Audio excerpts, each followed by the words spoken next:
You don't need that. All right, we're gonna get started. It is time to get rolling. Time is precious, and let's get on it here. Thank you all for coming and stopping in and being online with us today. This is a class called Ignite. This is kind of day one, really, of the whole process. And excited to have you all here in person or on Zoom.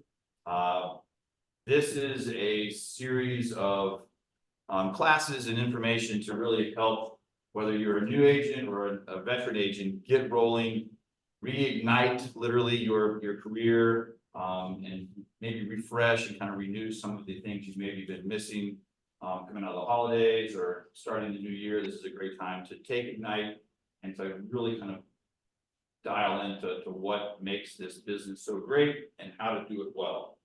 My name is Steve Farno. I've been an agent since 2019 here at Keller Williams Bluegrass. It's been a pretty crazy few years for sure, and I've learned a ton. And I think Ignite for me has always been a way to assess kind of where I am in my business and try to do better. So certainly, I highly encourage everyone to be involved and ask questions and have some dialogue today. The agenda, today's kind of setting the stage for the entire Ignite coursework, and we're going to go over the 6 personal perspectives are our main focus today. And that will kind of guide the rest of Ignite throughout the entire course in a lot of ways.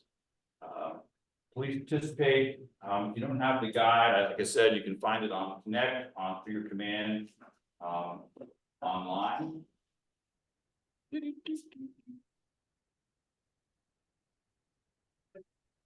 Shouldn't I be able to?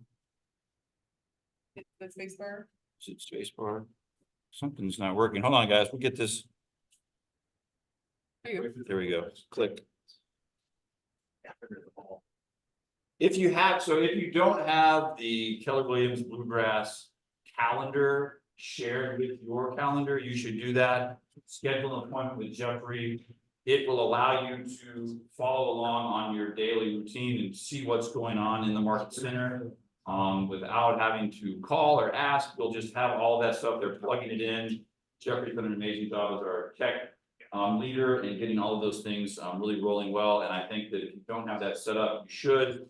Then this calendar will be up to date always on your phone or on your computer. So I would recommend you do that.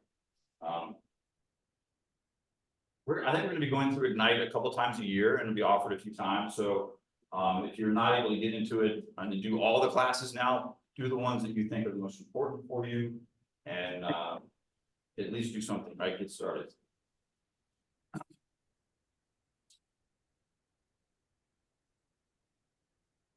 So one of the things that we will be doing in the Ignite, it talks about how long it should take. I imagine that we can go through today's class in an hour and change or so, probably without too much trouble. And then that's followed by what they call the daily success systems. And we will spend a little bit of time on that, but most of that's going to be connecting with an accountability partner, working on your own after the class is over to follow through with the things that are talked about on that success system.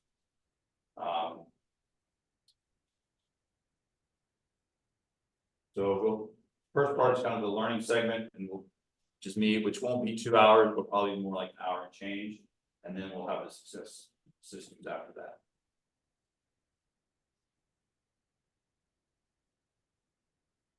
So we're going to go through 4 key objectives in the course.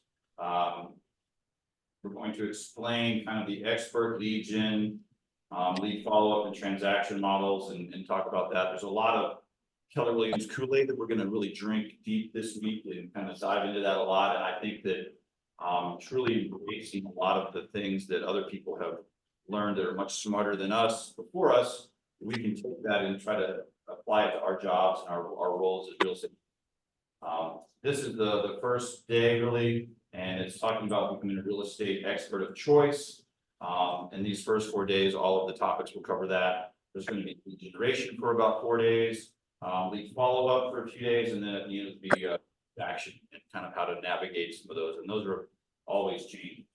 By the end of this path, you should be able to create a robust value proposition for your business. And I think some people struggle with this.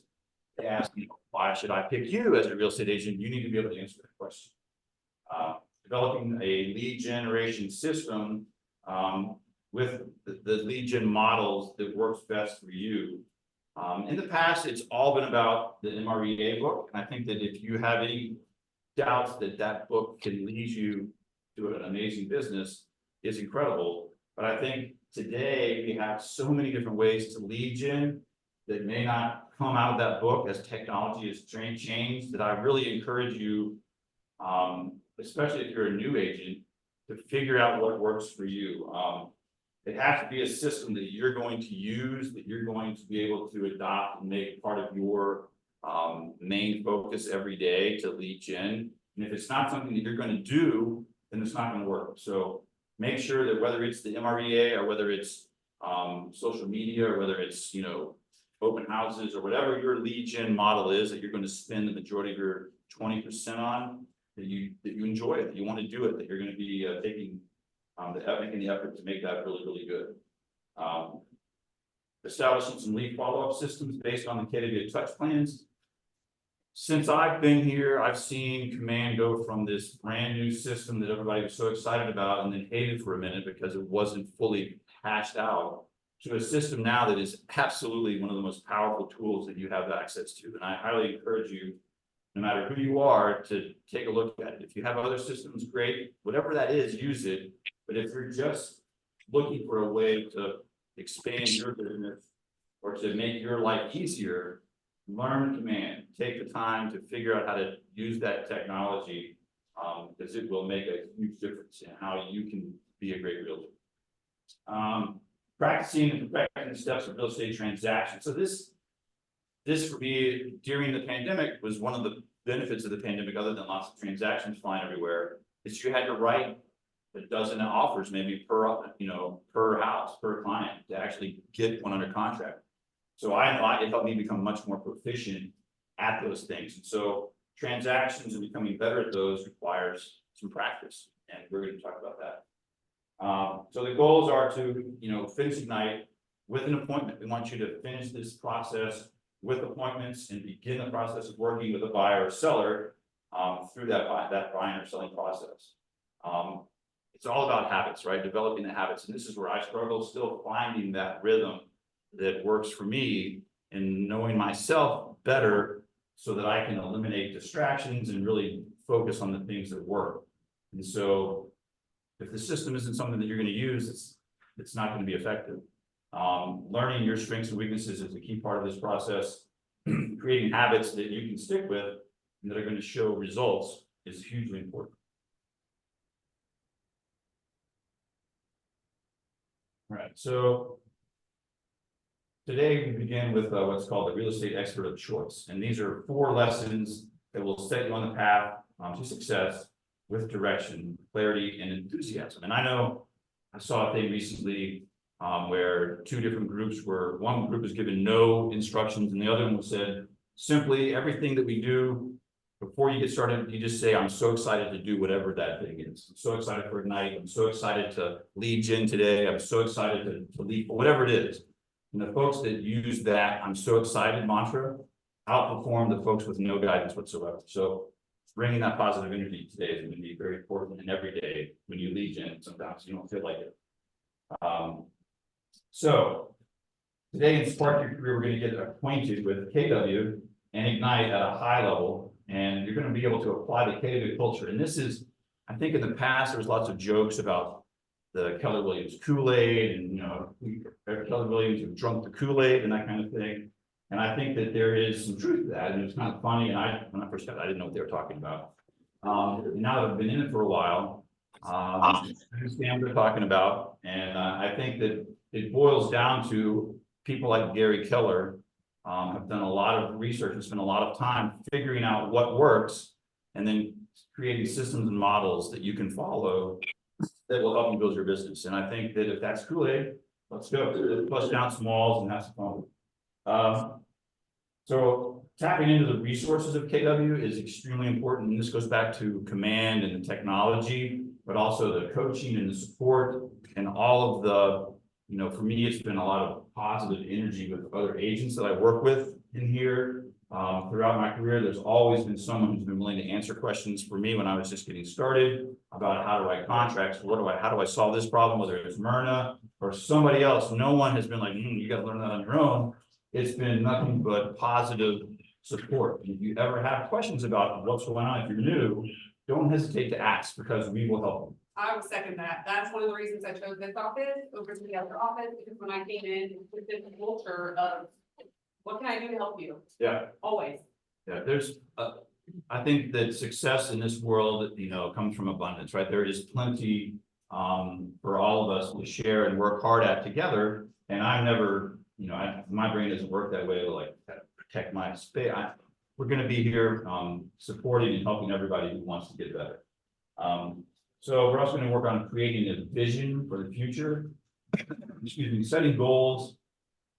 Using the goal setting function on command is a great way to kind of see the numbers and the actual math of how many transactions, how many, you know, what are those worth? What's that GCI? What's that even mean? Some of you may be wondering.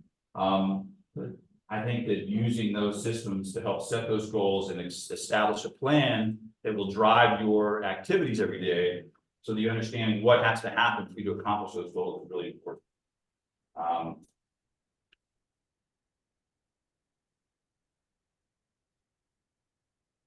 So this kind of is the outline of the agenda.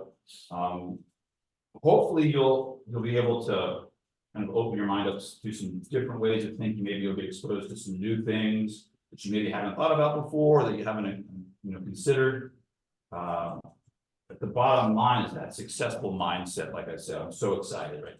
I think if you can approach most things with that outlook, that you're going to have much better results than if you went about it in a negative way or, you know, doubting yourself. Successful mindsets. Today we'll talk about an unlimited mindset fueled by the 6 personal perspectives, and you'll hear that term a lot today.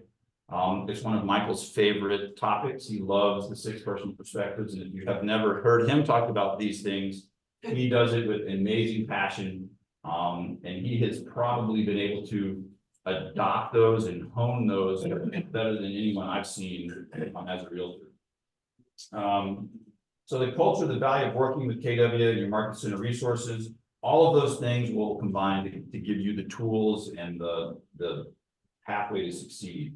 And we'll work on those daily success systems at the end a little bit, which will hopefully supercharge your business and help you go and achieve the different goals and that you've set for this year and on and beyond.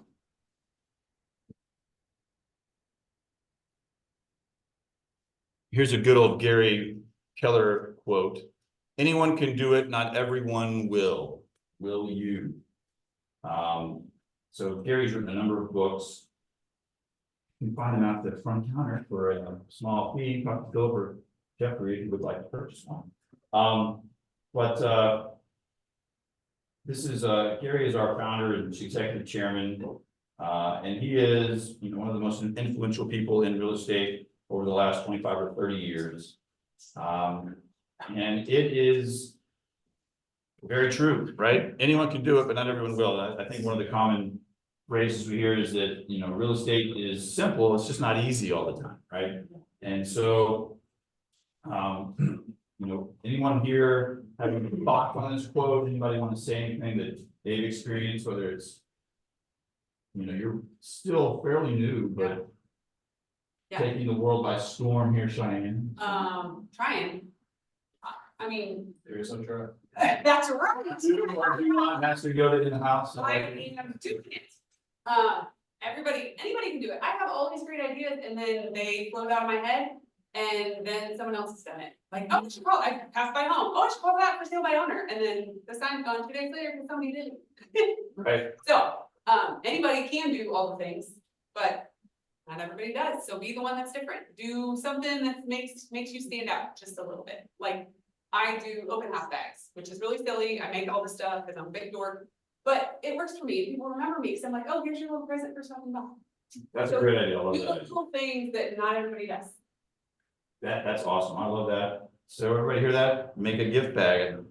Yeah, do it. Absolutely. For your open house and give it to the people that stop in, because if you've done open houses, people are like, no, I don't know. A lot of them are like, but if you're like, because, you know, they know that you want their name and phone number and email, so you can then send them lots of stuff and, you know, just spam their inboxes. But if you hand them something like that, that's an amazing idea. I love it. Yep. And they're like, God, you actually are a human and Yep. treat me like a human, and I think that's great. Go knock on doors, go That's awesome. take treats to people who need them, go. The possibilities are endless in this career and how you can do it. And if you haven't done anything for months or years, there's tomorrow, there's today. You can get started on the stuff that you've been thinking about immediately. And within a short period of time, that effort will start to show some results. So don't ever feel like, oh, it's too late, I can't do it. Progress over perfection. That's right. That is a hard thing to do. So here they are, the 6 personal perspectives, and these are kind of this.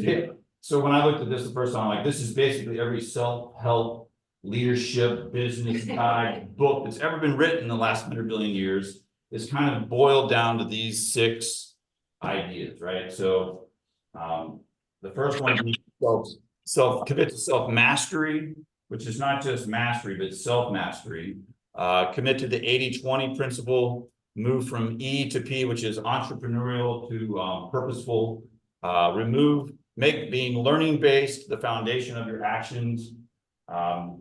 Remove your limiting beliefs, and then the last one, which is really hard for everyone, is be accountable. And I think that you know, these are certainly the keys to success and abundance. The 6 personal perspectives are. It's how successful people do what they do, right? It's how successful people who've come before us think and approach problems or challenges. And it's about the mindset of success. And I think Gary, as he was writing his books and doing the research for his books, especially the MREA, he researched successful people and what their minds, what are they thinking about? What are they doing? What are their actions on a regular basis? And I think that this is the stuff that he figured out differentiates those people from people who just are okay, just kind of do the minimum or aren't as successful at that high level. And this is what he discovered. And they work in unison. They're always kind of happening all at the same time. None of them are isolated from each other, but they do work the best if you try to attack them in order, right? If you can start with self-mastery and know yourself well, then I think that will allow you to then adopt those other steps and do them the best that you possibly can, and in a way that's going to be the most effective. So embracing and committing to these, I think, is extremely important. And it's one of those things that I struggle with all the time. I think that as humans, these things, oh yeah, that's great, I've read a self-help book, I can do this. But actually implementing it can be challenging. I think that if you work on this on a regular basis, that you will see the results in your business, in your life, in your personal life. Every aspect of who you are as a person can be affected in a positive way to really attack these perspectives. When it says move from E to P, what's?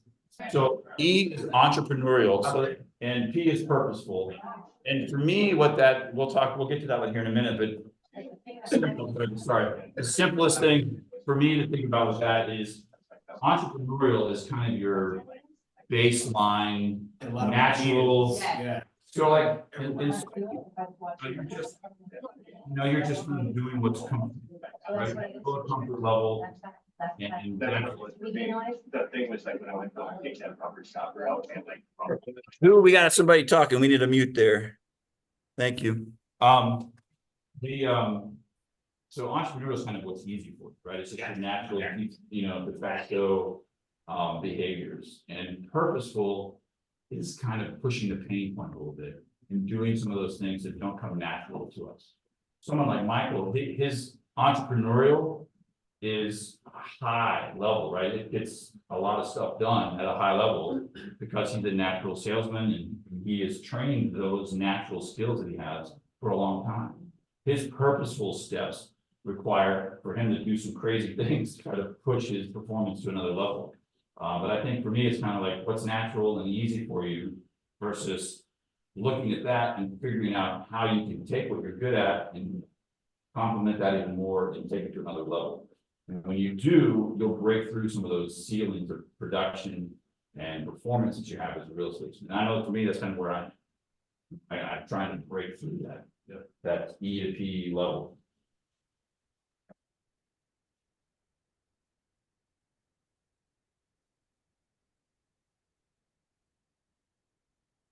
All right, so number one is committing to self-mastery. And this is the first perspective that high achievers share. And it is it's not committing to mastery, it is self-mastery. And does anybody have an idea what that difference might be? Well, self-mastery would be just honing focus on skills for yourself. Mhm. That could be health, that could be, conversations, that could be getting up and making bed. As a mastery skill for yourself. Sure. Anything to improve yourself and moving forward is, I think, is something. Right, something that maybe, would you say that helps make you the master of you? Once you have control over your choices, your decisions, and how things affect you. Once you acknowledge that, then you can break through a lot of stuff. When you do commit to achieving self-mastery, you're gonna know your goals, you're gonna be aware of what your strengths and weaknesses are, and how to work with both your strengths and weaknesses to seek and master the necessary knowledge, skills, and habits to reach your goals, which is back at the top. So that all works together. Ignite is very much about acquiring the skills and developing habits to be successful in moving towards self-mastery. And it's something that, whether you're my 8-year-old or 10-year or 11-year-old or me, we're always trying to learn and become better at who we are and knowing what our strengths and weaknesses are. So, are you committed to self-mastery? That is, are you committed to knowing your goals, strengths, and weaknesses? Are you committed to acquiring the knowledge, skills, and habits to be successful in business? And I think that all of us here can say yes, because we're here. And I think that if we weren't here, then maybe not. But because we are here, this is something that matters, and I think we're all willing to take time and put the energy forth to make it happen. Second principle is committing to the 80-20 principle. And it's the idea that 20% of your actions leads to 80% of your results. And it's probably one of the most powerful principles that you can apply to your life. And it's about getting the most from your time and effort. And it's about maximizing your results. It's about having focus. I think that there's no question in this time with memes and reels and social media just in our faces all the time that you can waste time so easily that you can't even believe that suddenly an hour has gone by and you've been watching puppies for the last, and you're like, what just happened? Right, so I think that That's the thought. being very focused on your 20%. And does anyone have an idea what that 20% should be as a real estate agent? Where should that main focus be? Lead generation. Lead generation, right? That is our life's blood as real estate agents. If we're not lead generation, that pipeline dries up and there is no business, there is no transaction. So sometimes you'll hear that 20% activities described as big rocks or your one thing, it's a good book that I read that, or your dollar productive activities. But it is very much about having the focus and understanding what your 20% needs to be. I mentioned earlier, it may not be calling FSBOs and expires, right? That might not be your thing that you're going to spend your time on. But it needs to be whatever it is, you need to make sure that it is highly focused and you're doing it well, you're doing it every day.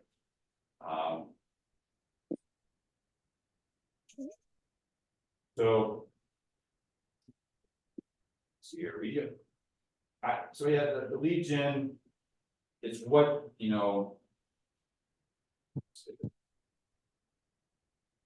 so yeah, so one of the questions I have is, so lead gen is probably a little bit different now for agents who have been in the business for a long time, veterans, compared to brand new agents. I think that some folks, if you've been in business a long time, your entire lead gen is just nurturing your sphere and past clients, because that's all you need to do to generate a successful business. If you're brand new, it might not look like that. So I think that figuring that out and being aware that it's going to be different everybody's lead genning in a different way.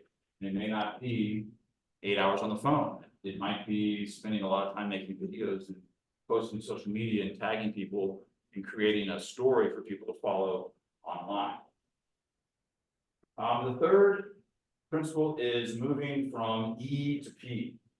And top performers recognize and understand that moving from entrepreneurial to purposeful, and all this can attain a certain level of success utilizing our natural abilities. We can also expect to hit a ceiling at some point. And I think, like I said, I think E is kind of like our natural modus operandi. It's kind of where we just naturally work, and it's easy. There's not much stretching. It's not uncomfortable. You just do what feels like you. To become purposeful requires you to do some things that are uncomfortable and learn and grow and change and figure out what's going to help break through your base level de facto performance. Let's say you, as a kid, you got really good at doing cartwheels and flips, and having the natural ability allow you to perform in a circus? Probably not. You would need to practice and work with the coach for some time before you can perform in a circus. Likewise, we all hit a ceiling of achievement by relying on natural abilities. And one way to break through the ceiling of achievement is to get purposeful. And what does it mean to get purposeful? Does anybody have an idea what that might look like? It means focusing on models and systems that organize you and your tasks into the most efficient and effective endeavor possible. And I think that's one of the things that Keller Williams and the MRE book and a lot of the information and culture and the Kool-Aid we've talked about, it all feeds into that, helping you to adopt and providing those systems and models that are going to be able to allow you to build a business that's going to be successful. So, does anyone here have an example of a time when they reached a ceiling of achievement? Anyone? Once I built this is that approach right there. Because I would just go through the main that's great ideas. I'm gonna start one company. I'm gonna do the painting, do handyman service, and I'll go up and up and up and up. And just like, wow, I can't do this. That's part of me beliefs and all that other stuff. And then I'll resign. I think there's greener pastures, and I'll skip to another business idea. So that was me right there, the entrepreneurial program. I'm stuck in that. So That's great. yeah, so now I know there's the EP, the purposeful. Now we have models, we have systems, they're got All right, Paul. They're not hard. Just gotta Real estate's easy. It's simple. It's not easy, right? So and this is for me, like in real estate, I have kind of hit a ceiling in production the last couple of years. And I'm ready to break through that. It's going to require some effort and some purposeful behaviors on my part to make it happen. And we have a plan and it's starting to work. And I think that, we'll see the results in the next few years, but it requires stepping outside that comfort zone and really, applying these principles. So some of you may have left a salary job for a career in business and real estate. Say they hit the ceiling in how far they were promoted or how much they were paid. And high achievers are always looking to be purposeful, for the purposeful way. By doing this, they break the feeling of their natural behavior. This is something that I think we'll talk about more, but for me, kind of comfortable versus uncomfortable and really figuring out what systems and models work for you and then using, because if they're not something you're going to use, it won't happen.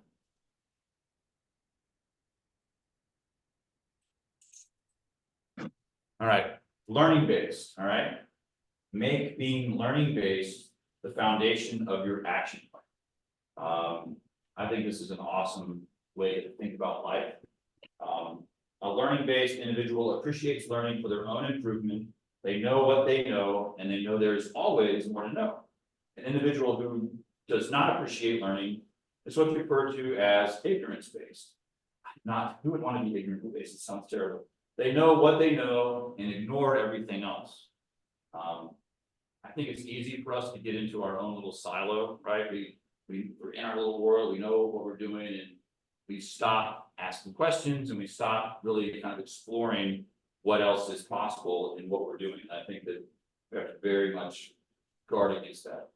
Learning-based individuals have made the decision to use effective learning as the foundation piece for their action plan to develop their life.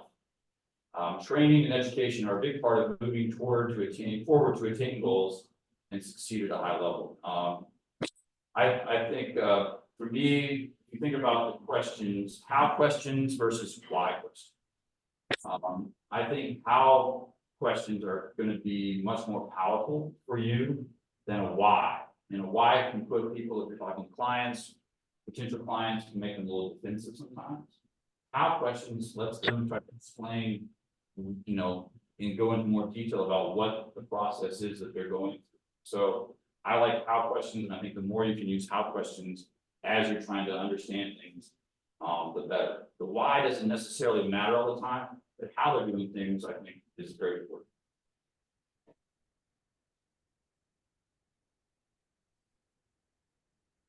All right, so here's a quote from Albert Einstein, who was, you know, everybody knows who he was, and was very much a learning-based individual. Can you read the quote there for me? I am the. I want to hear you talk. He's writing that down. He's a little slow, but you're here for him. I am either especially clever, especially gifted, I am only very, very curious. Very good. So, this quote makes me think of Ted Lasso. I don't know if anybody has watched Ted Lasso over the last few years, but there's a scene in there where Ted talks about being curious and not judgmental. And it's not exactly the same, but for me, it made me think about, we need to always be curious and not be so judgmental of ourselves. I think sometimes we feel like maybe we can't learn, or that's too much, or that's too hard. Whatever that might be, we need to continue to be curious, ask how, and don't be too judgmental of ourselves or other people during that process. Because if you give yourself the time, you too can learn new stuff, and it will take you to places you maybe never thought you could go. The next perspective is removing your limiting beliefs. High achievers remove beliefs that hold them back. And I think we all can be guilty of going, can't do that. And that negative self-talk is one of the most dangerous traps to fall into. You've got to fight against that negative self-talk. Like today, we talked about, I'm so excited, right? If you approach everything with that simple phrase, hey, I'm so excited to be here today. I'm so excited to lead you. I'm so excited to go to the DMV to get my real ID, whatever it might be. It's going to make that experience better. That's a stretch. That's a stretch. Okay, if you haven't done that, get it. There's a lot of mom posts about blogs and stuff about this particular thing. Because as a mom with kids and laundry and shoes and dog poop and oh my gosh, all dishes, and I was like, oh my gosh, I gotta do laundry again. There's like mountains. And if you kind of change your perspective, you're like, I get to do laundry for my family because I have a family. So if you kind of change it, like I get to do dishes because we can feed our kids. So if you just kind of change your perspective just a little bit, it makes such a huge difference in how you go through your day and what you do. And I'm so excited to do one. I need to record that. Say that again, when I've been said to my wife. I'm not kidding. It's so hard. I don't do it all the time, but I try really hard to be like, okay, I'm doing dishes, it sucks, but I can feed my family. I get to do dishes. I got to feed my kids to it. Not somebody gets to do. It's not everybody has kids to feed. Yes. There's no question that how you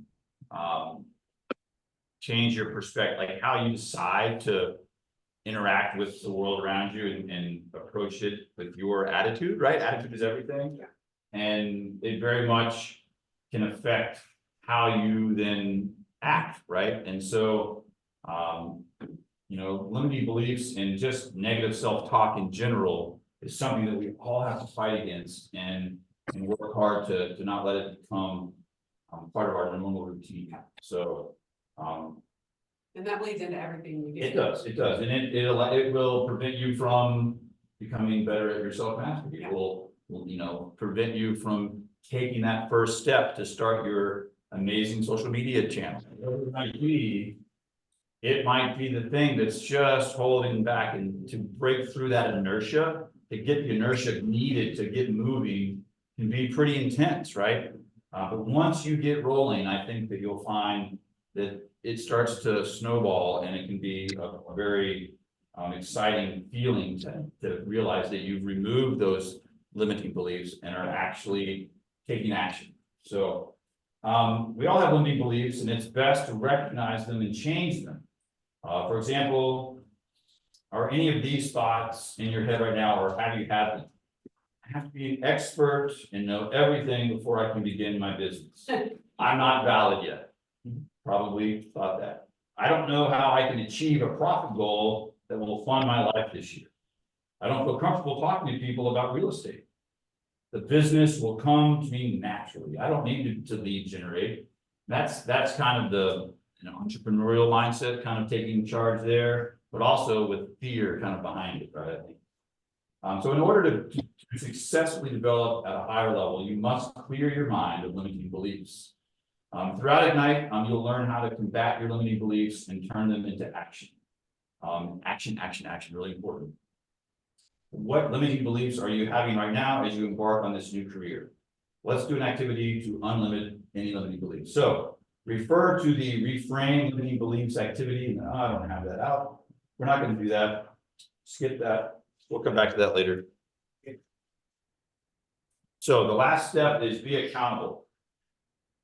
And this, I think, in our career in this type of job is one of the most challenging. Some people are naturally going to hold themselves accountable and are very much self-starters and create and have their kind of own systems and models that they use that helps keep them rolling and getting the job done. But not everybody has that. And in this job, it's very easy to get the whole day. Like you can do whatever you want today, right? You don't have to lead gen today if you don't want to. You don't have to do anything. You could just sit at home and eat bonbons. But I think that accountability is one of those things that helps you measure the progress that you're making, right? So does anybody have an idea of kind of how they view accountability? How does that fit into your brain and your world, any accountability experiences, or kind of what helps you be accountable? Anyone online have anything they'd like to share? It's good to have an accountability partner. It is, Bahar. Do you have one currently that you kind of check in with? Well, not really. What That's do you why I'm think? not as accountable. So I need to get one again. That's right. It's like a team. It's like a teammate. Sometimes could be a coach or a mentor. But when they're equals, it's very much that accountability partner. Yes. I need that really bad in my life, and I try to use my husband. He's a coach, he's hardcore, and it doesn't even work because we need to stay married. Yeah. Right? Spouse is like the worst. Yeah. It is. And he wants to know, like, he wants to get into it with me because he has a fitness training. Yeah. Which, whatever, that's a whole other. But honestly, for me, moving into the PC role is the best accountability I could ever have, because I have to do it to teach it. And the teacher in me is like, this is the perfect situation. So even if it gets you into doing something, maybe you are like, if the accountability is there, you are gonna do it 1,000 times better than you will just on your own. Like, I'll call 5 people. Oh, yeah. Your business goes nowhere. Yeah, right. It has to go less. Right. Well, I totally understand. Accountability is a tool, right, to continually change the results in your life in the areas that matter most. It's your 20% is especially where you want to own that accountability. So an accountable person says everything in my life is a result of my choices and actions. I own my life, right? So it can be a little scary, right? It's easy to have, like, if you don't take accountability for what's going on, you can just kind of slide by without ever really kind of realizing your potential. So Ignite hopefully will provide you with the tools to develop and cultivate your accountability to be successful. Is there anyone here have any ways that you can be accountable right now? Is there anything that you guys do now or that you would like to do now that can help you be accountable? We have team meetings. Team meeting, so you're on a team, and so the team meetings kind of share information and everybody kind of talks about what those team goals were and how they have achieved or not achieved those goals. write in a notebook, everything I did, like everybody I contact every day. But then when I'm like, oh, this week I look back and I'm like, oh my gosh, I only called 20 people. Look, Yeah. it's in my face and I can't Sure. deny it, it's right here. So journaling is one of those things that we've all heard about, oh, you should journal. Well, that's not true. No, that's not a journal, but it's kind of like a business journal Yeah, almost, right? So, and I think that journaling can kind of sound weird, like today I felt like I think some people are not going to journal. It's not something that is naturally part of a lot of our routine. Yeah. And part of our habit. But it definitely is something that you can do that will help you understand your self-mastery issues, right? And understand where you are on that and what you've done and how you're feeling about those things that day and what maybe tomorrow you can do that you missed that day, right? So journaling, while not something I'm doing currently, I have done in the past, and I think it's something that I need to do better at to help me start to take kind of a tabs on and kind of to keep tabs on what I'm doing well or not doing well. Kind of remind you, hey, tomorrow let's get after this. So happiness is not an individual sport. So it's about happiness, and yet it applies to business as well. Do you all agree with that, or do you think this is a weird quote? That's pretty good, it's pretty accurate. I mean, you have a choice to be happy or not. Mhm. There's some other things that kind of involve that, but either way, you have a choice to do so.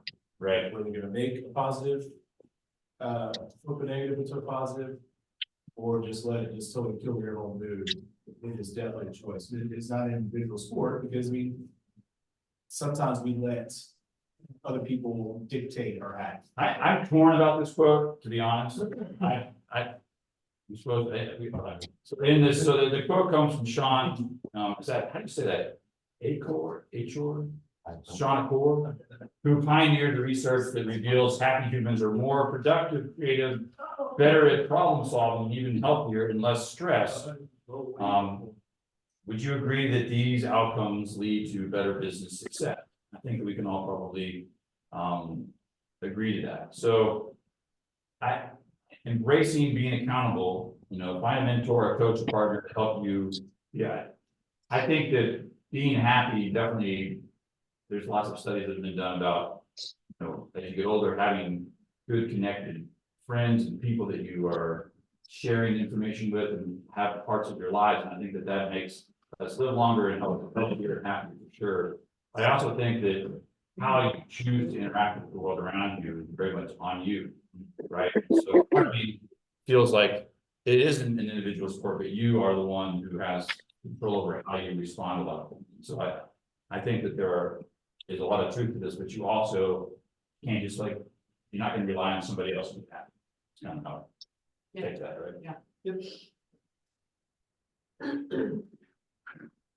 All right, so some ahas.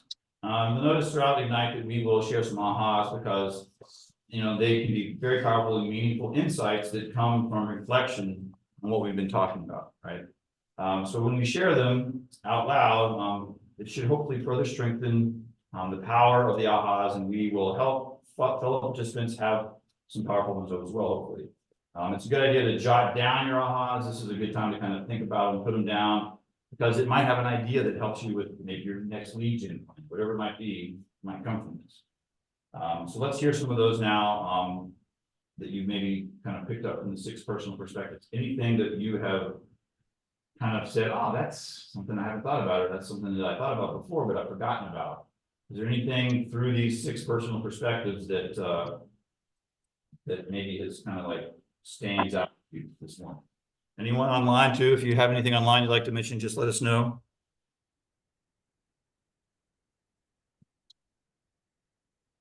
Come on, give me an aha, I need one. Let's go. And I think the limiting beliefs, Mhm. that stops 99.9% of people from taking off. You can't say going, it's your stuff. You're your worst enemy. Yeah. You break through that, limiting belief, I do anything I want. Yeah, Can I do a handstand on top of the building? Yeah, sure. Am I gonna do it? Probably not, because it's not safe, but I can do it. And I can take my business to as far as I want.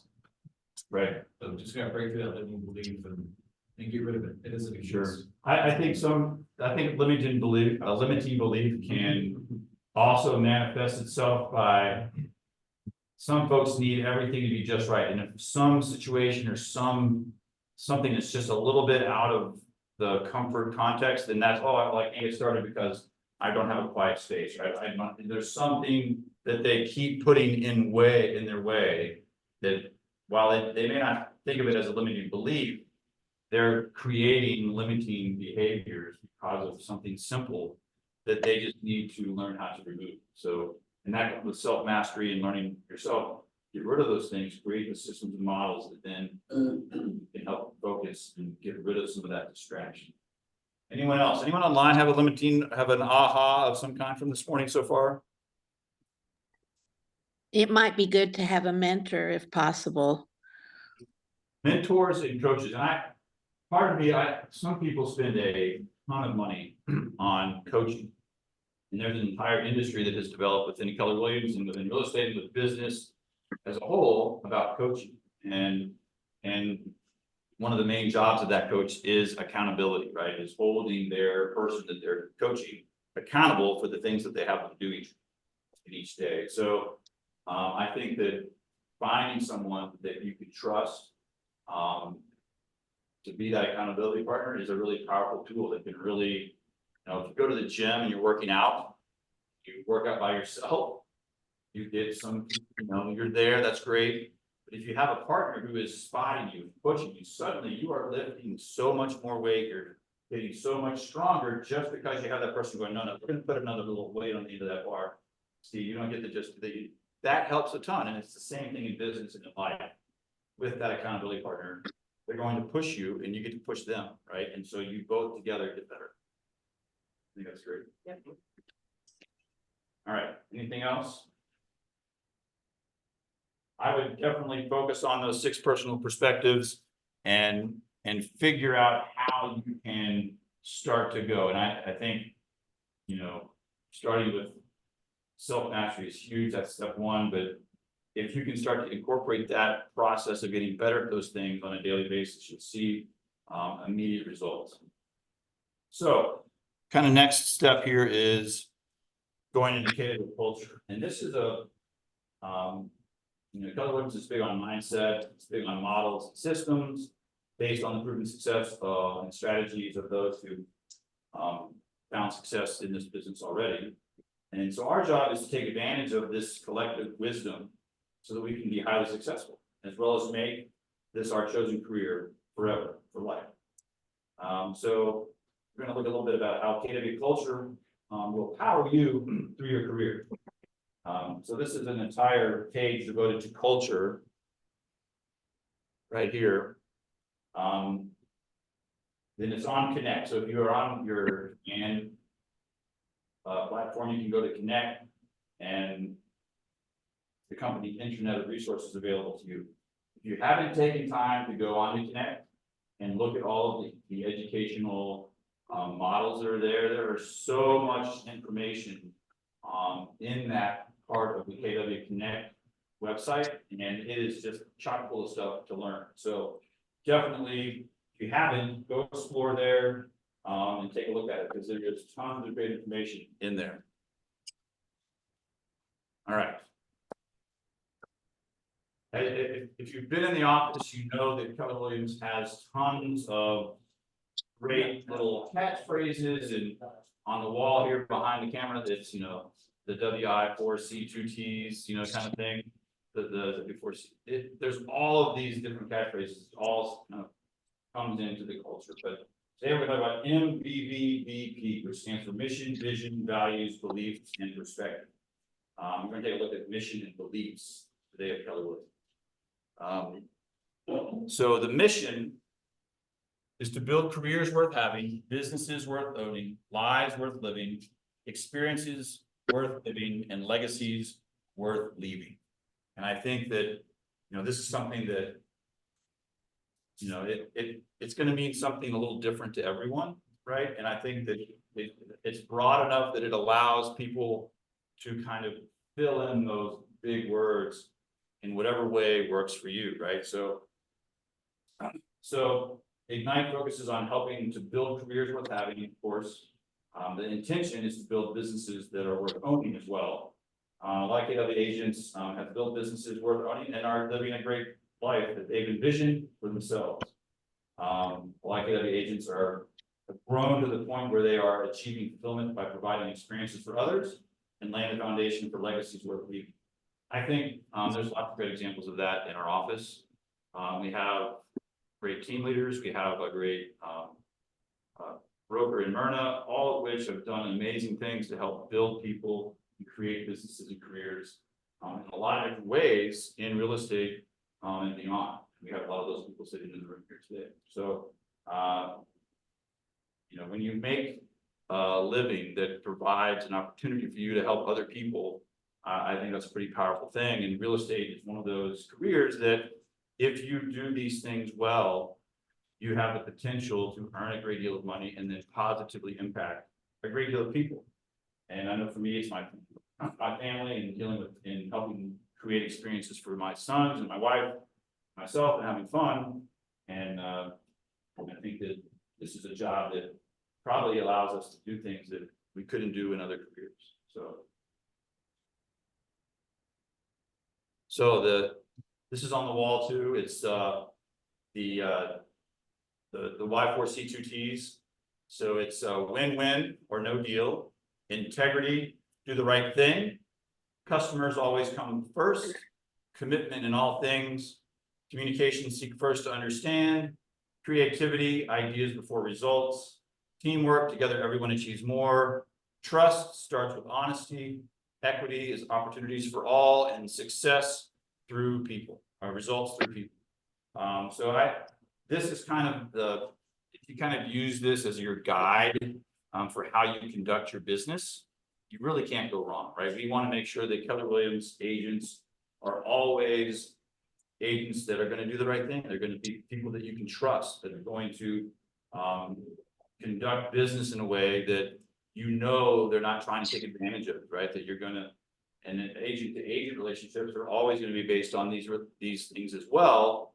And I think that's one of the things that Cheyenne's noticed has been here, and that is kind of the guiding fundamental foundation of how I've been treated and how I feel other people have been treated since we've been here, is that these things all kind of guide how we interact, not just with our clients and agents from other businesses, but with agents within our own office and within Keller Williams itself. I think that it's a powerful foundation for why Keller Williams has been so successful and has become the largest real estate company in the world. So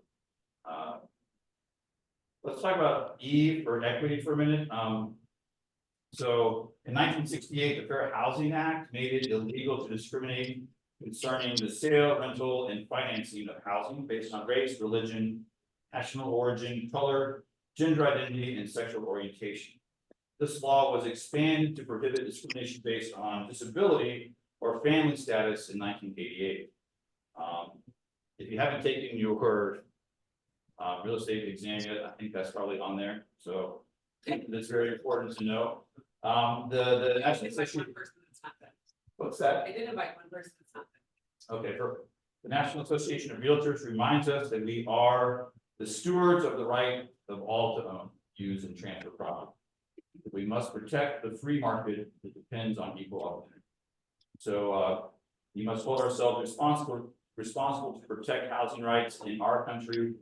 In addition, being open to diverse clients and their needs is just a good business. One thing to be aware of, and this is something that Myrna brought up the other day, if you are doing a listing agreement or doing a listing to MLS, you talk about the house, not the people that you want to buy the house. Talk about how great the house is, not how it would be awesome for a family. Can't do that, right? That'll get you in trouble. So you want to make sure that you are being very, very fact-based on the house, and don't start to try to put your own ideas of who might want to live there, right? It'll only get you in trouble, so be aware of that when you are writing your listing information to put on the MLS. So throughout tonight, we're going to be present more about how equity, diversity, and inclusion can benefit your business. I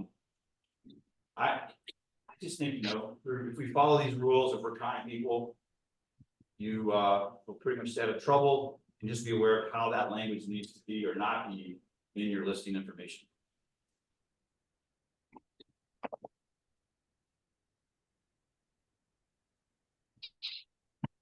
So, well, one of the things that has been kind of fun the last couple of years here at our office has been our Red Day activities.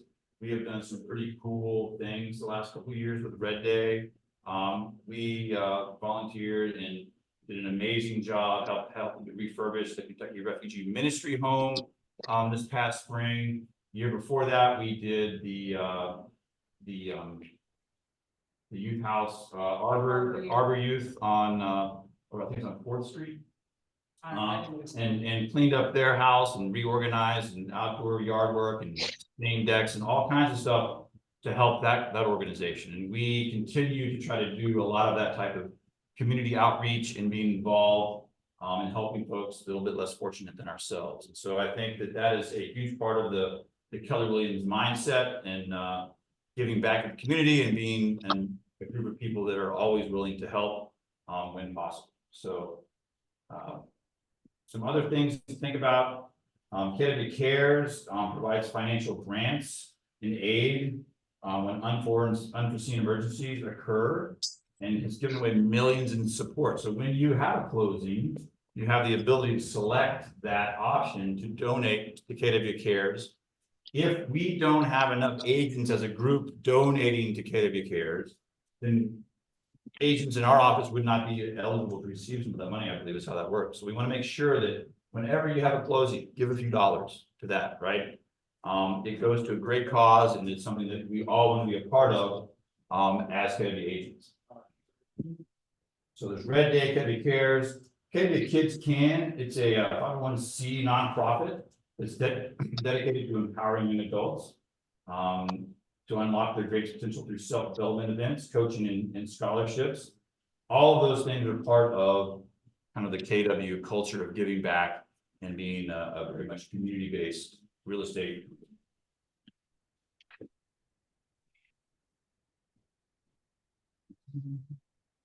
You know, I was about the KW culture, anything that has made an impact on you since you've been with KW.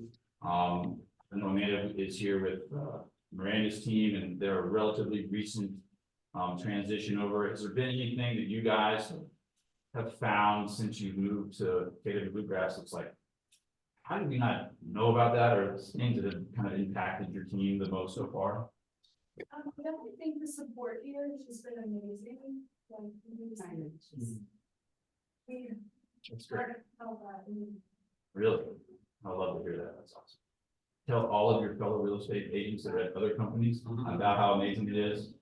I know we love having you all here, and you know, Miranda brings a level of professionalism that's fun to have around, and she is always good for a good debate and questions. And just thought about every possible scenario from every angle already, so it's great to get her insight.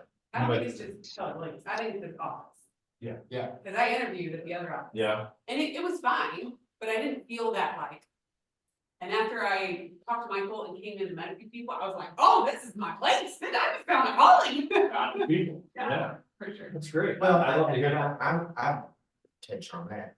You feel at home. Yeah. I mean, Yeah. I've known Michael for years. You know, I got to know him one day. He said we started talking. Yeah. It's still is. Obviously. But we're getting. Stopping along. But you know, when we started chatting one day, we were doing some script. Yeah. So we just talk. And it just let it move forward. And we actually probably talked for 45 minutes. I didn't even know you met the guy. Yeah. We just got to start talking. And we're about, we just did that with script. Just by chat. Yeah.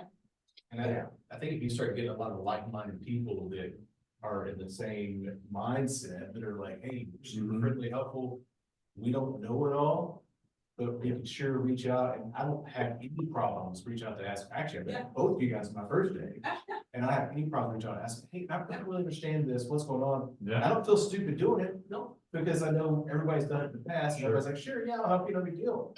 I don't know, we can find you Yeah, something. it's like, we'll look at it. That's right. And it's nothing, it's It's actually very, very cool, very peaceful to come in and go, man, I belong here and I can be productive here and make the most of my time. It's awesome.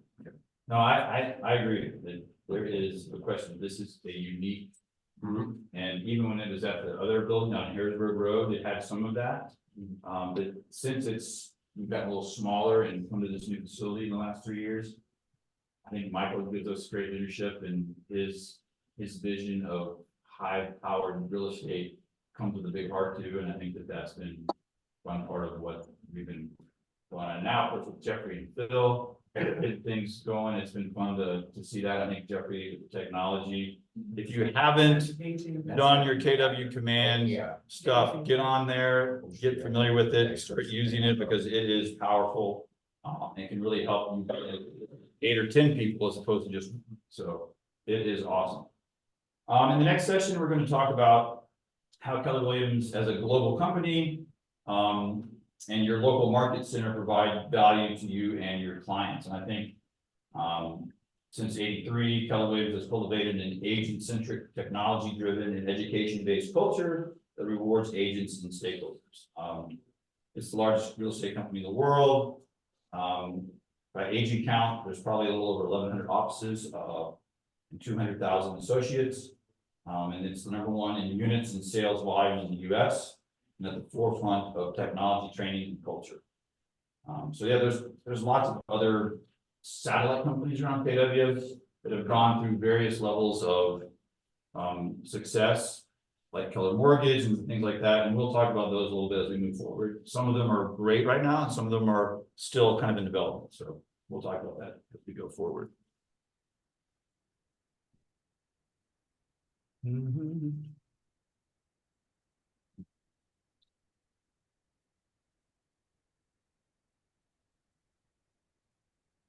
These stats are old. I don't know how accurate some of these things are now. Oop.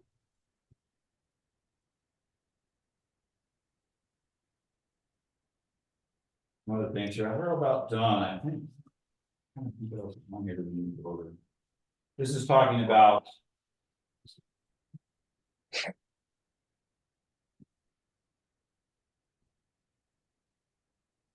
Right, so.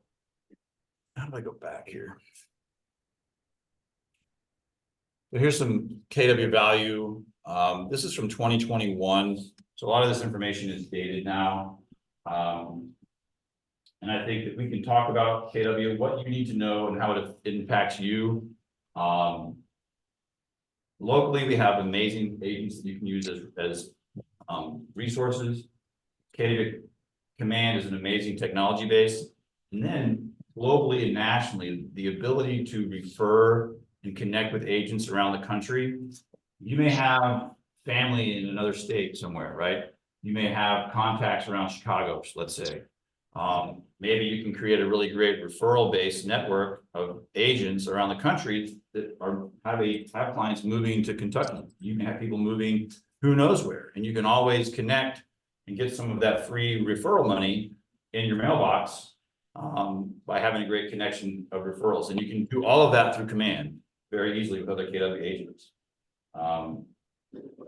So we training and coaching, connect a lot. So we mentioned Connect. If you go on your KW Command website, in the top left corner, there's Command and then Connect. And Connect has access to tons of educational information across all of the different topics that we've kind of covered today to help you basically learn whatever you need to learn within real estate within the Keller Williams systems and models. There's training offered, several ways to make it as accessible as possible. Classes like Ignite. There is stuff like Family Reunion coming up in February. In the fall, it is Mega Camp. If you haven't been to one of those yet, I highly recommend taking the time and the money and getting out to one of the big Keller Williams events. To be in the room with some of these incredibly smart people is always entertaining. It's always fun. You kind of get a lot of great energy going. And if you're struggling in your business and you need a little bit of a pick-me-up, being in that room can really help to ignite and fire you up. to get back and get busy, in your business.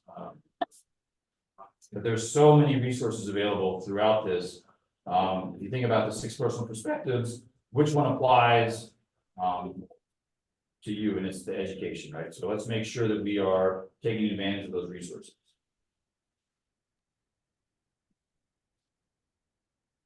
Yeah, technology, I can't say enough about Command.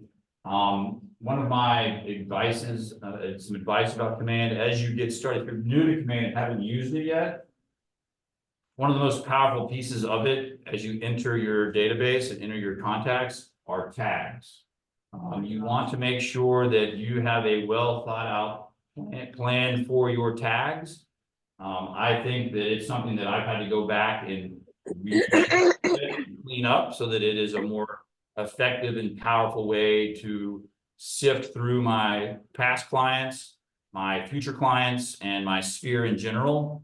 And so Command has access to smart plans and campaigns. You can do paid ads. It has artificial intelligence baked into it now to do stuff, right? It has so many things that make your life so much easier, but you have to learn how to use it. And the only way to do that is to just dive in and go. What's the Scott Leroy Marketing is the YouTube-based training site where if you want to learn about Command and you can't sit down with Jeffrey, go on YouTube, Scott Leroy Marketing, find their online class that talks about whatever it is you're trying to learn about, and they've done a course on it.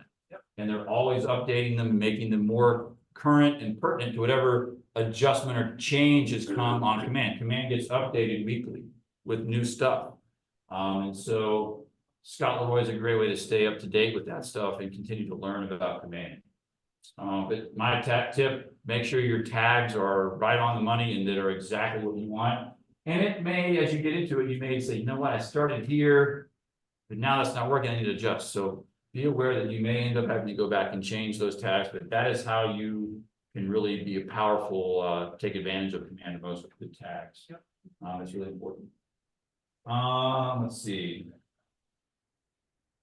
Now your database is hugely important. You can set up in Command 36 touches in about 2 seconds with neighborhood nurtures and a couple other little call reminders or emails or birthdays or sales day reminder. You can set up all this stuff in just a few minutes in Command so that your people are getting consistent, valuable information from you that they probably want to have. The neighborhood nurture smart plan is great. And it gives them a little snapshot of whatever neighborhood they're interested in, the number of homes that have sold and the prices they've been selling for it. It's something that I know some of my clients really look forward to, and I can see when they read it and they check it all the time. So I think that's really important. The other thing about Command that is really awesome is that it has the app now on our phones is so good. And it is one of those things that you can really do a lot of your work from your phone and document all of those interactions and all those calls and texts and emails can all be done through your phone. And when you get a new contact, enter it into Command on your phone first, then you can upload it to your phones, and then it's already in Command. And then you can document that call, that text, and keep track of it.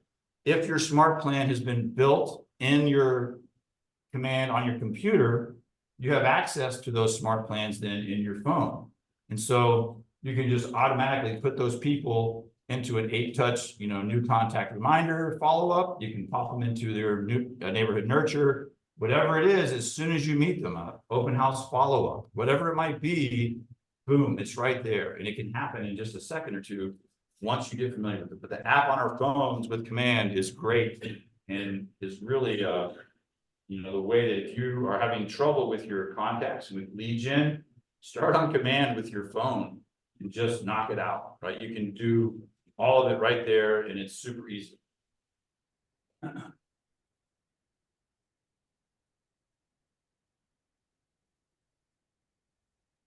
Let's see.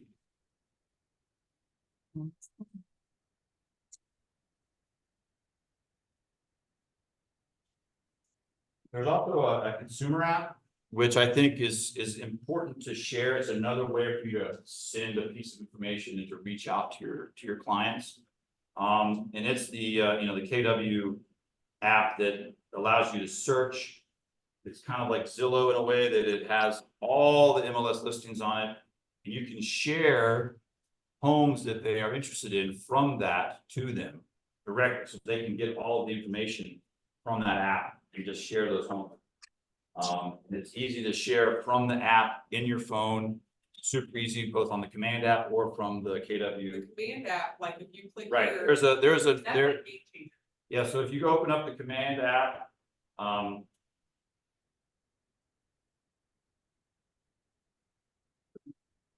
and you look, you have like a client, open up a client. You can then just 3 dots, and you can share my KW app link, right? And boom, it sends it right to, and it's personalized to you. So definitely use your technology. It will make your life much easier. We don't have that information.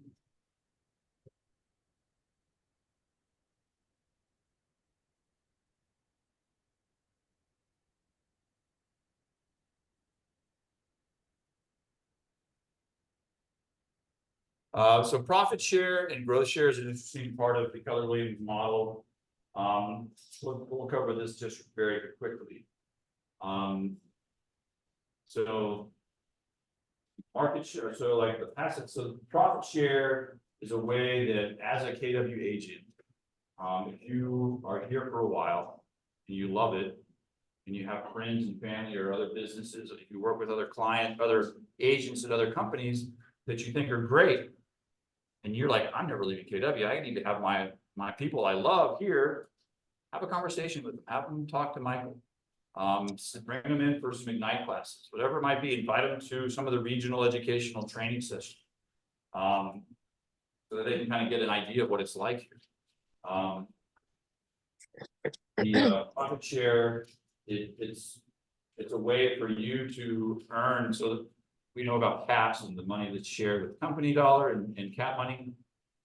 49% of that is given back to the agents through profit share. So I think that it is a really cool way, if you want to try to increase your income. People like Myrna, who have been doing this for a long time, have a huge profit share number because she was kind of the face of the company, one of the original members, and has a ton of people in her downline.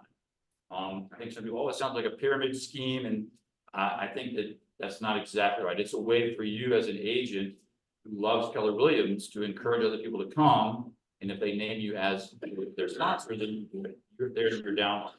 You get a percentage of their, you know, shared company dollar. If you'd like to learn more about that, I'm sure we can sit down and talk about it. I'm not going to go into it too much here. It is something that is a cool part of Keller Williams. I think for the majority of normal agents, it only is a small piece of what you're doing. There are some agents out there in other places of the world that have made it their #1 job, and their only income is through recruiting to their agents. To me, that doesn't sound like fun, but if that's something you want to do, I think it's important when people have questions that you have the ability to answer them about Keller Williams, talk about what makes us so special, which is why we're talking about a lot of the culture and what makes this market center so special.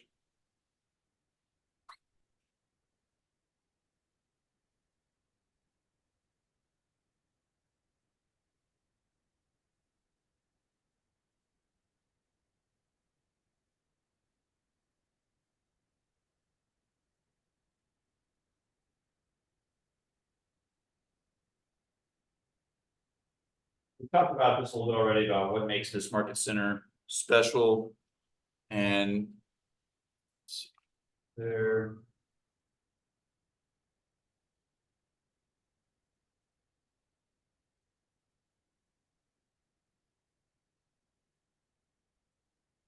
Like I said, so like Keller Mortgage went through.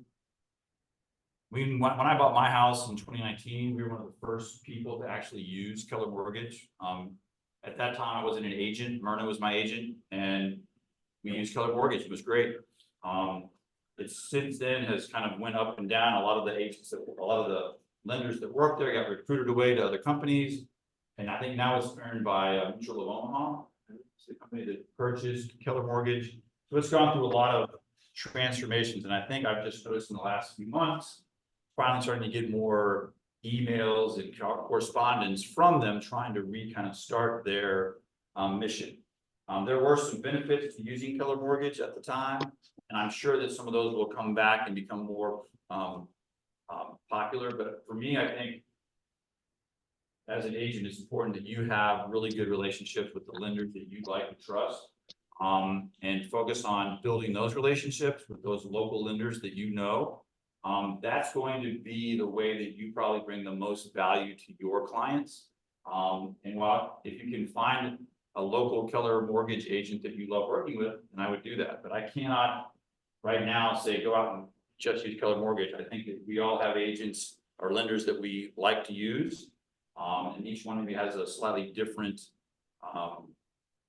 thing that they're really good at, or a type of client that they work with the best. So nurture those relationships and make sure that you have those in your pocket at all times to help your clients. I expect that Keller Williams and the companies that work around Keller Williams, this information I think has changed since this was done, and it continues to change. I expect that Keller Williams will go public at some point in the next year or two. I thought it would have happened already, but it has not. I think the market has created some changes in the last few years that have delayed that some, but we shall see.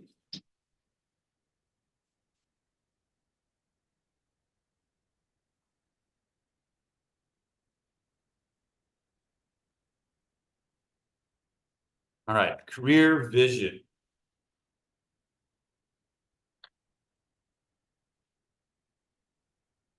So now we talk. Let me go back one.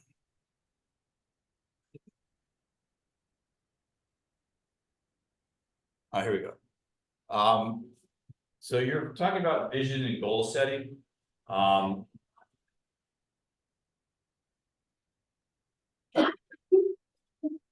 So they say this is the fun part. It is fun, it's also scary. After being introduced to all that Keller Williams has to offer, it's time to focus on your goals and your dreams and your vision. Think about what drew you to this career. Anybody have any ideas kind of what drew you to this career? Tell me your name. Mohammed. You were on here, but now you're here. Yeah, So tell me what's drawn you to this career? the entrepreneurship of the aspect of real estate. Because what I used to do before, I used to own a small business at Big, I used to make t-shirts, Mhm. custom t-shirts as well. Yeah. And I was my own boss for like 11 years. And then I had some problems and I lost that business, so the next good thing that was close to what I was doing was real estate. I've been always interested in real estate since like 2017. Yeah. So it's like the right time to do. All of that experience being your own business, and how is that helping you guide in your initial steps to take this next step in real estate and color? How is that impacting your choices that you make? Well, that's a hard question, but when you own your own business, it's the same like real estate. You have the freedom, you're pretty much what you want, all yourself accountable. You don't have the perks of, having a 5-time job or a W2 job. That you know that there is a paycheck coming to you every month, or you have a social security or health insurance or anything like that. You'll have to work hard and push yourself harder in order to be able to support yourself and your family and goals. Do you feel that the results that you'll get as a realtor are going to be directly related to your effort? Of course, because if you don't work hard, you're not going to see the results. So what do you intend to achieve for yourself? What are some of the goals you have there? I would like to keep that to myself. Sure. No, it's really- Yeah, I have big goals, I'm just starting in real estate. Mhm. Over, some brand new. Brandon, but but you're a seasoned business owner. Watch out for Muhammad. I think he is getting ready to have an amazing 2024 people. Keep your eyes out. So let's visualize where we can be 1 year from now. So in a year from now, Amanda, are you licensed yet? I am. So have you had your first transaction yet that you took care of, that you led all the way through? Yes. Yes, okay, perfect. So how many, one, or is it brand new? A couple now, so you've been doing it now for a couple months or longer than that? Because I know it's kind of been like a transitionary. Yeah, I would say really this past year, since we started here at Keller Williams, I've been more trying to get into that role versus. Admin. What's that been? Like? Challenging, Yeah, but good. what were you doing before you were on Ransom? I was working a full-time job elsewhere, not anything in real estate.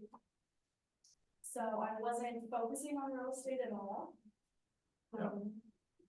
How did you find your way into Miranda's clutches? Our previous broker, I'm kidding, it's Miranda, it's fun. I don't know, here's this story. We get Our previous broker though, introduced us. Was that one of the only helpful things you did? You heard it here, ladies and gentlemen, first. Oh, shit, we're on video. Yes, we are. She didn't say that. It was a joke. Hi, guys. I totally forgot. It's all right, we're almost done, we're just finishing up with a few conversations here about kind of a year from now, where we're gonna be, kind of getting a little background. And where Amanda was and kind of where she is now. In a year from now, what is your real estate experience with you? It'll be good. I feel like in a year from now, I will be, a full-time agent. Awesome. Exciting. And My goal, yeah. That's right. So I'm gonna ask now, so what drew you to this career? Because you've been doing this for what, 15 plus years now? It's going into 17. 17? Miranda has a business that is based entirely almost on past clients, right? She has a sphere that's tight and productive. And she has this group of people that know her and trust her. And she has a business that she loves, I think. She takes care of her people really well, and they would never use anyone else, I don't think. Our database has how many? Like 600. Yeah, that includes my neighborhood though. See, and for someone who's been in the business a long time, It's that's like a pretty small number. or like our sphere is like 400. But then I farm my neighborhood and Tyler farms his neighborhood. But If you have 600 people in your database, you should be able to generate about 10% of that per year in transactions. Is what they say, so that could be 60, if you have 60 transactions in a year, that's pretty good. What do you average? 98% 98. of our business is repeat referral. About how many transactions a year? 60 now. So she's right around that number, right? So she is a perfect example of that. But yeah, what was your initial, what drew you into this? I was so my degrees are in communications from UK, and I got picked up by Lexmark International. They hired me in as summer help, paid me peanuts, student help, paid me a little more peanuts, and then hired me in a big girl job and still paid me peanuts. But I ended up in an audit division through promotions, which is not my background, doesn't give me joy, and ended up burnout and very underpaid compared to people doing the same jobs with CPA and accounting degrees, Right. And decided I was gonna make a move, but had no idea where I was gonna go. And wasn't even on my radar to do real estate until a friend of mine said, I think you'd be good at real estate. And I interviewed a few realtors that I knew and ended up taking a voluntary package, and that package paid for real estate school and some expenses and things, and went into real estate.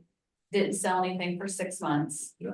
I was sitting in the office making binders of training and I couldn't get out of my own way.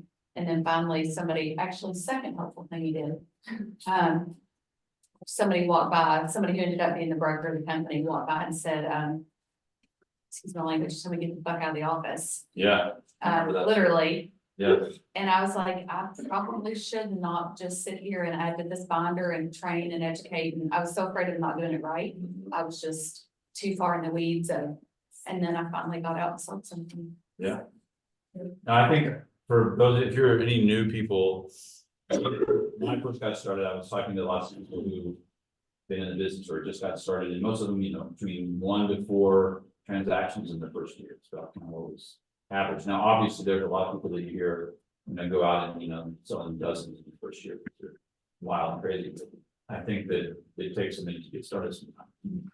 Getting out of our way is huge. So where do you see yourself in a year as a mega agent? One of our leaders here in the office now. I think that term is uselessly, but, I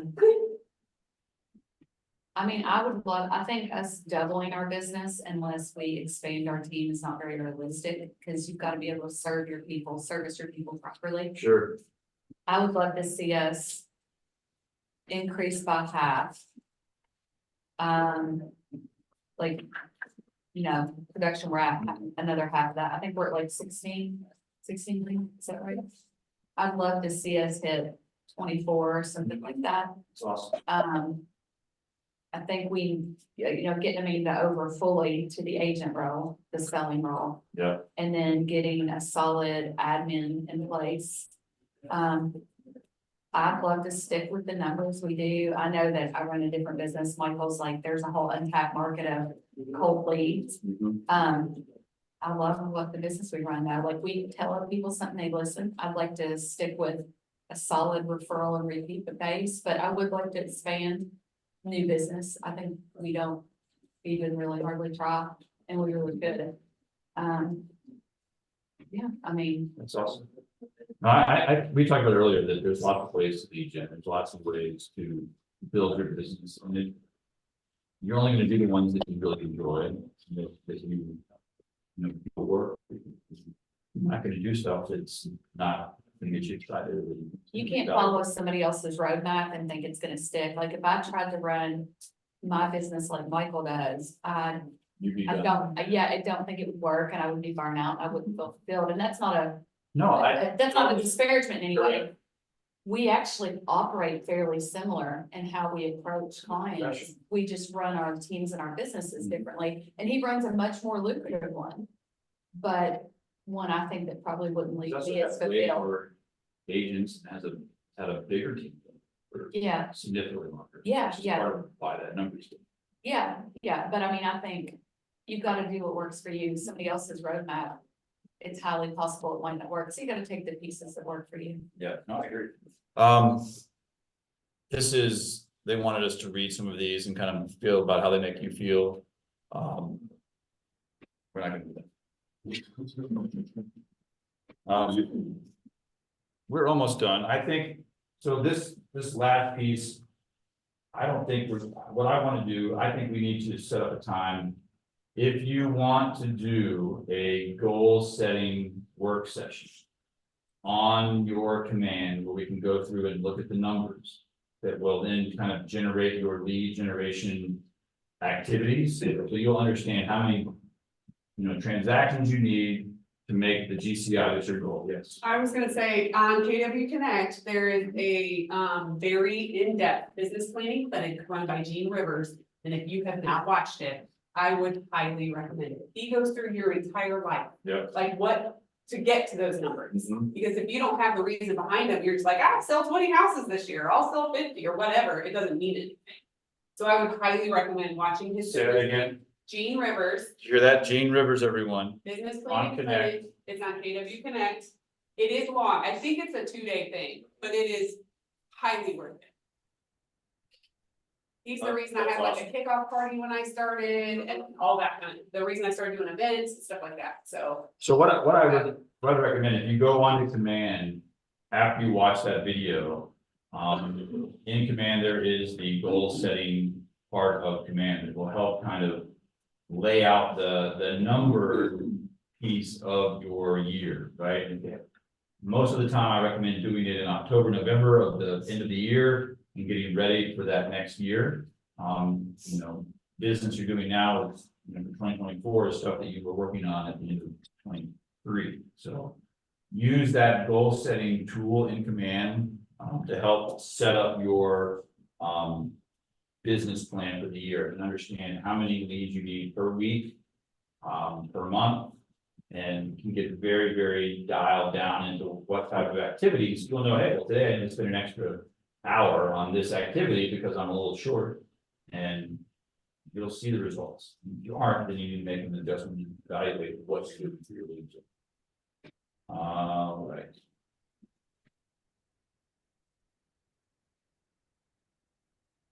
The last portion of this is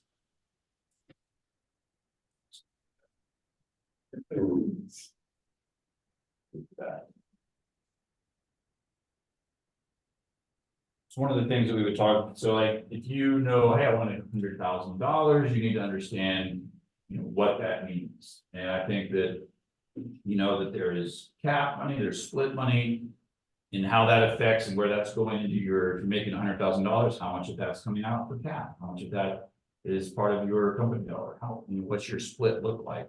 And then once you cap, you're getting 100% of that money, which is pretty awesome.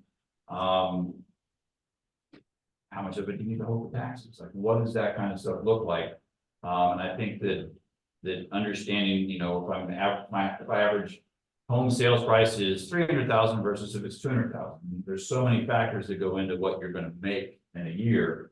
You need to sit down and spend some time doing this in an actual workbook situation.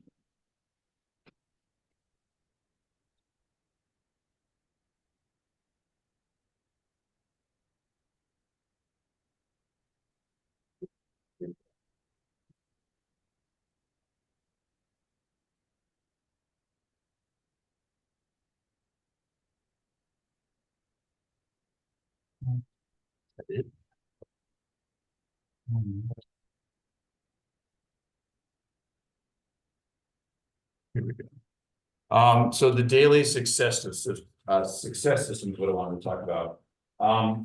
So one of the things we talked about earlier was, if you have a Legion system or anything you come up with, if it's not something you're going to do or use, then it's a waste of time, right? So figure out what it is. And so this kind of gives you a guideline of what your activity should be in a day. And you can achieve these in a variety of ways. Like, you don't necessarily need to call 100 FISBOs to get your 10 conversations, right? There are other ways you can have those conversations. And I think that direct messaging people, having a back and forth email conversation, all of those things count. So there's lots of ways that you can engage in this on a daily way. So it's basically daily lead generation activities that help you get rolling, right? And this is 10 conversations, 10 contacts added to your database, 10 handwritten notes, and then utilizing the 10-5-1 model for social media engagement, which is what it says. 10 likes, 5 comments. 5 comments, and 1 direct message. I would argue that likes. Likes are pretty much a waste of time in a lot of ways. Somebody might see that you like, but maybe not, right? Especially if they have a lot of likes, they're not going to know. If somebody has hundreds of likes, they're not going to know that Miranda liked your post. Yeah, you're not gonna go down through there, look like. I would argue that it should be 10 comments and like 5 direct messages. I think that's probably a more effective way to go, and you can spend a lot of time just doing direct messages, and I think that that might. Oh, be a in way to one go. post, there you go. 10 comments, 5 direct messages, 1 post. One post. That's it.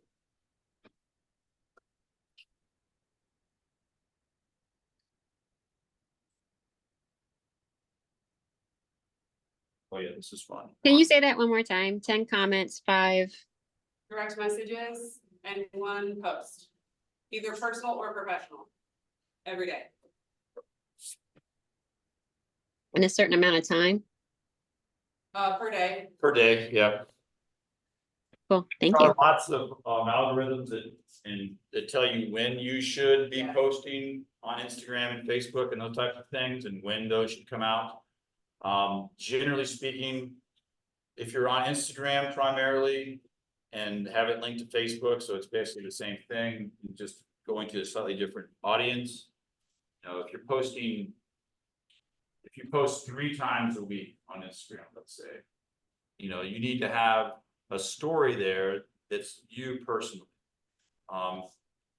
More personal stuff really than business stuff is what is working. And I think the key then is you then have to, hashtags are great, but you want to link whatever you do to somebody else. It's why so many businesses now, they have something to do with Taylor Swift in everything that they put out there, because it immediately gets pulled into her bazillion followers in some form or fashion. So on social media, you want to have a couple of cool stories about what you're doing personally, who you are as a human.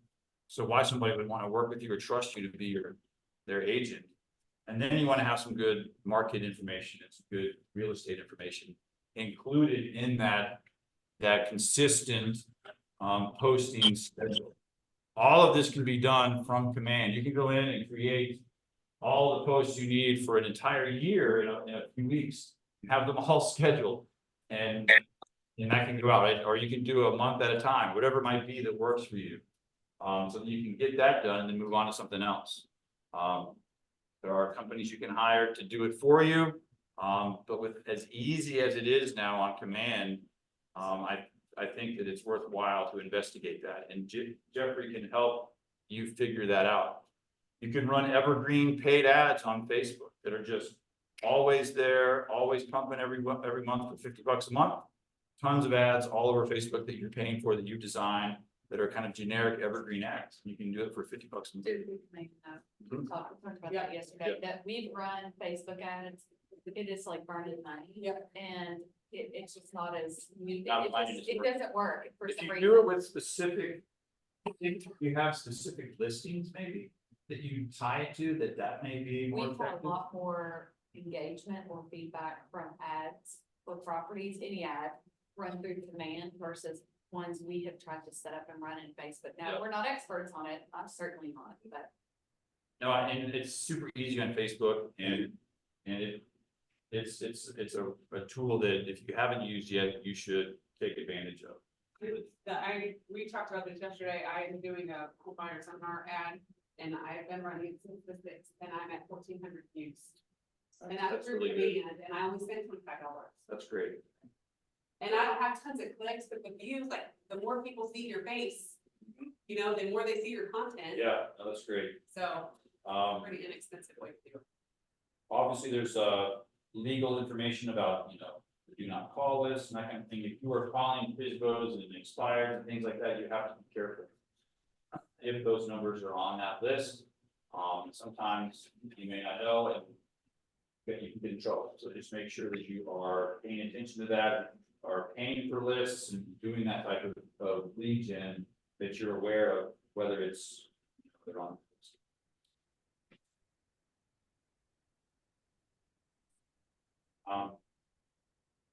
So we haven't talked too much about so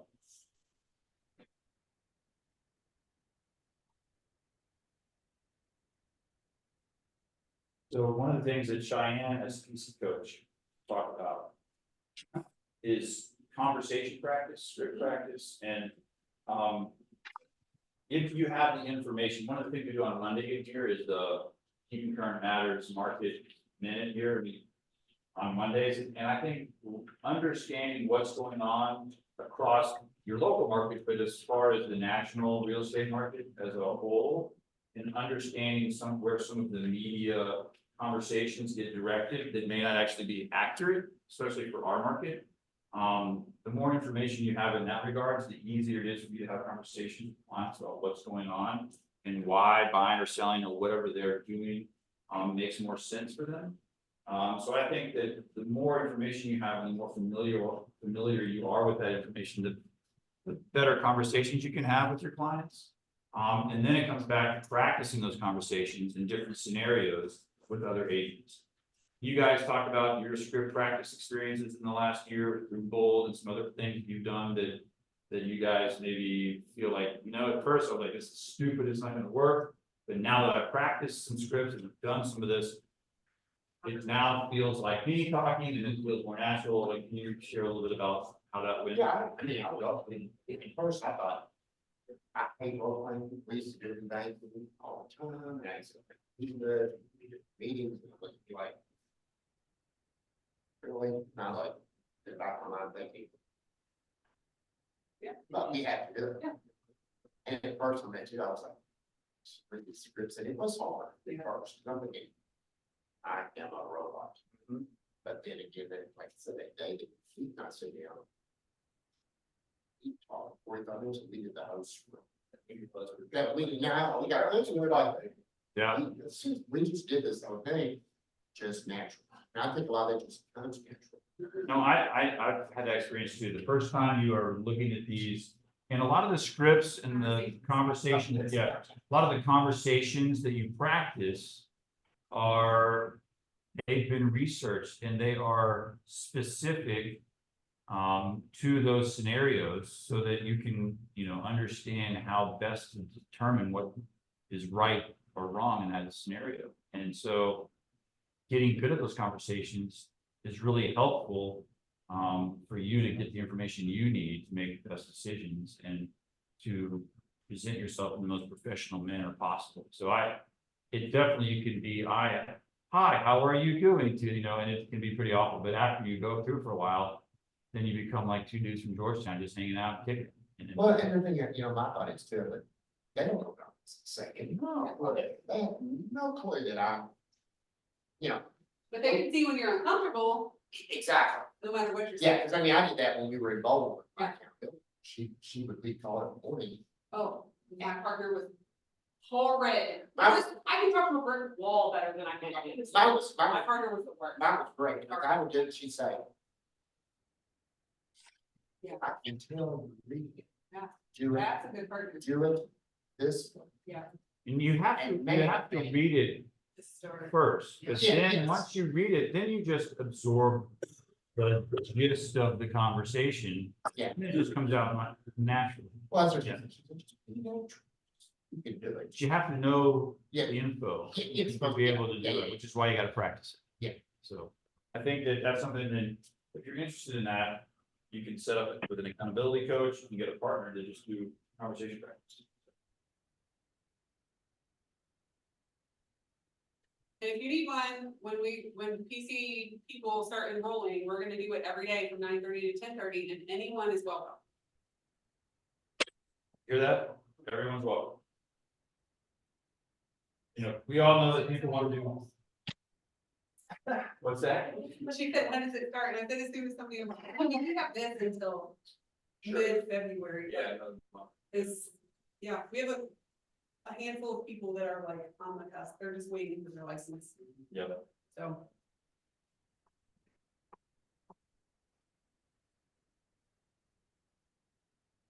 But I'm happy to do it when Yeah. anybody at that time, okay, then we're not doing this. That's right. And so at Ignite, you're gonna be having conversations with people that we know.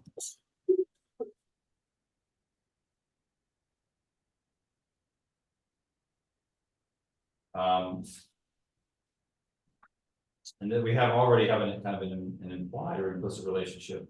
And want to remain in contact with those folks. We call those people our spheres or sphere of influence, SOI. Everybody, if you had your phone out, you probably could look and have hundreds, if not thousands of contacts on your phone. All of those people are potential home buying clients that you have access to. It's people you've met, that respect you, that you maybe have helped in the past or they've helped you. And they're all people that you would like to do business with. And they probably trust and respect you. And that's the type of people that you want to do business with anyway. So according to the National Association of Realtors, which are called NARs. 66% of sellers and 41% of buyers found their agent through a friend, neighbor, or relative, or used an agent they worked with before. It costs nothing to call people you already know. It requires fewer contacts and less effort to ask them for their business or to refer friends and family. So direct participants, you know.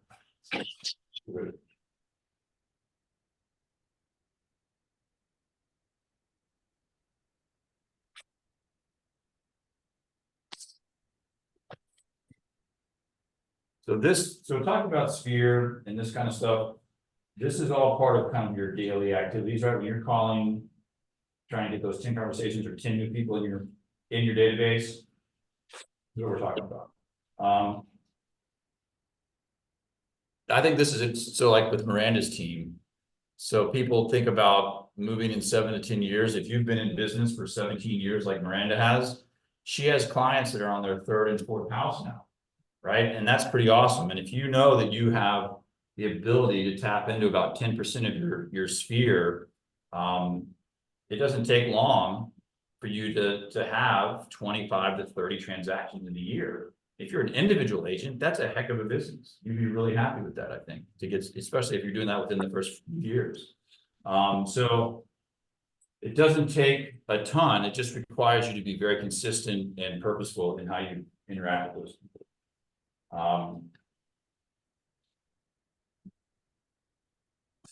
One of the easiest ways to engage in conversations with people is the Ford conversation, which is family, occupation, recreation, and dreams.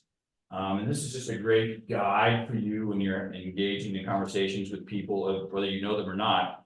But just ask them questions about those 4 things in that order and kind of work through it. And I think that it is a great kind of default way to have a conversation. If you're stuck, you can kind of don't have a conversation guideline that you want to use that day. The Ford conversation method is great, especially when you're talking to people you know. So.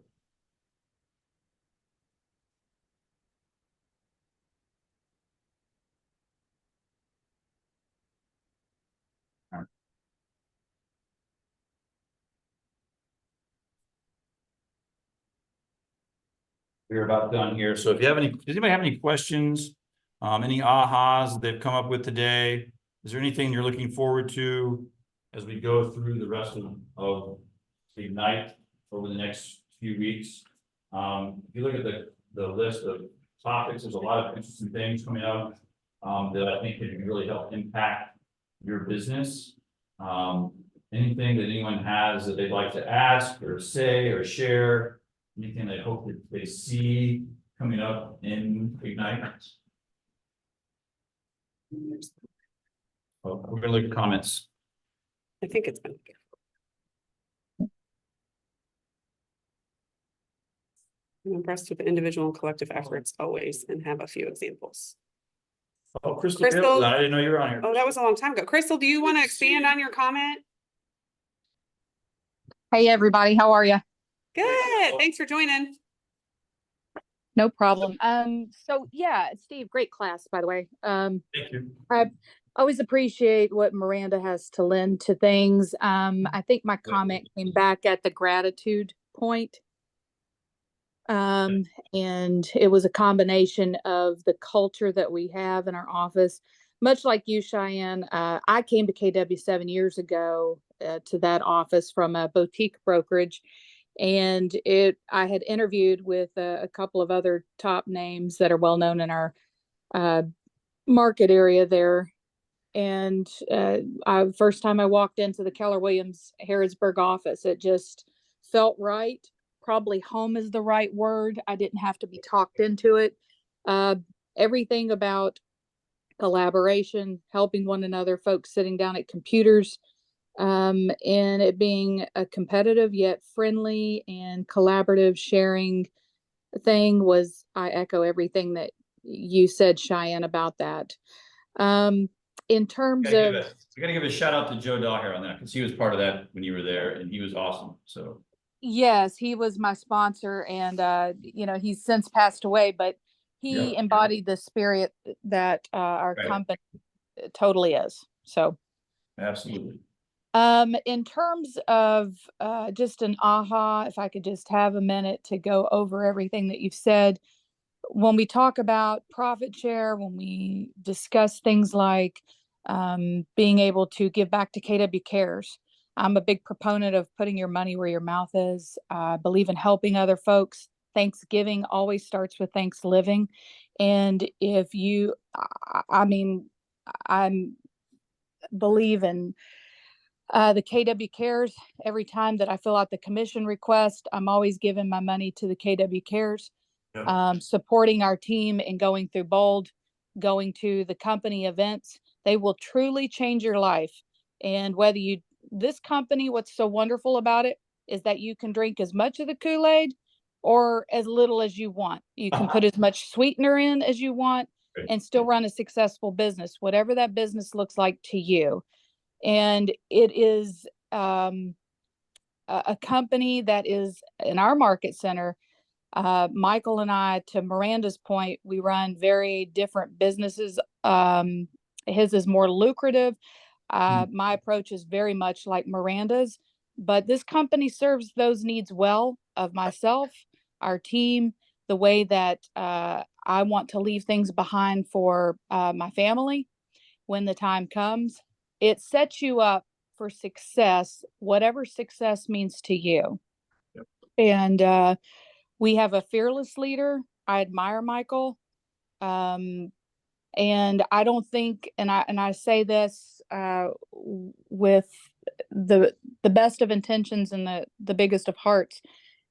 We have a wonderful company, and being able to have someone who runs our market center like Michael Prather, who is on a smaller level, Gary Keller, in my opinion, we couldn't have better leadership truly in our office.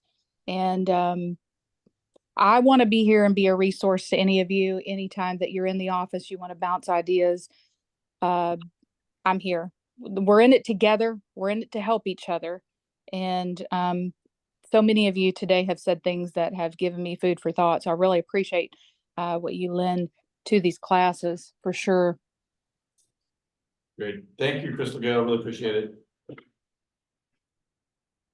She's great. You haven't met Crystal. She's awesome. Anybody else? Anything else that we would like to share, talk about? Can I take just a second and say something real fast? Yes, please do.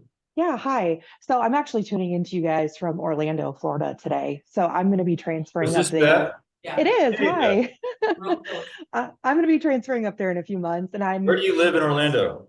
I live just outside Orlando in a little town called Claremont, but my Claremont. market center is right behind Universal Studios. I am looking at the volcano of Volcano Bay right now. Yeah, I lived in Winter Park for a year. Oh, wonderful. So yeah, we're in Dr. Phillips here. It's a beautiful area, Yep. but we're getting the opportunity to move up there to Lexington, and I'm really looking forward to it. And I'm getting more and more excited the more I sit in on these courses and listen to how everyone is so excited about this business, when a lot of people, I think across the board, don't always feel that way right now when they're looking at the outlook of the market and things that are happening.